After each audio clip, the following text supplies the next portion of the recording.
चलो, आज हमारे पास एक क्वेश्चन है। The average atomic mass of chlorine is 35.5 gram per mole. The ratio of chlorine 35 and chlorine 37 is naturally occurring. Chlorine is close to. हमको पूछा है यहाँ पर रेशियो। ओके, तो रेशियो क्या होगा? देखो, सबसे पहले इसके लिए चाहिए हमको एवरेज एटॉमिक मास जो है उसका फॉर्मूला। ठीक है, तो उसका फॉर्मूला लिखते हैं, तो वो है average atomic mass is equal to, सीधा फॉर्मूला लिखेंगे N1M1 plus N2M2 upon N1 plus N2। ठीक है, देखो यहाँ पर जो क्लोरीन 35 है उसको हम लोग N मान लेते हैं और उसको हम लोग बोलेंगे X।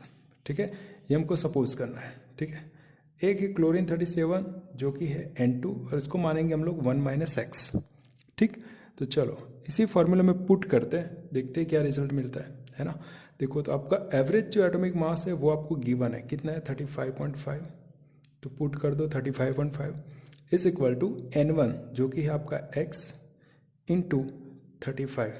M1 हमने क्लोरीन माना है तो उसका मोलिकुलर मास यानी कि उसका एटॉमिक मास कितना है 35 प्लस 1 माइनस एक्स और यहाँ पे आ गया 37 और नीचे आता है N1 प्लस N2। देखो, और N1 प्लस N2 कैसे देखेंगे? तो यहाँ पर N1 is equal to x है, N2 is equal to 1 minus x है। जब भी आप N1 प्लस N2 करोगे तो x प्लस 1 माइनस एक्स होगा, x plus x cancel, that is 1। तो यहाँ पे नीचे क्या जाएगा? 1 आ जाएगा। ठीक है, चलो, तो 35.5 is equal to 35x plus 37 minus 37x।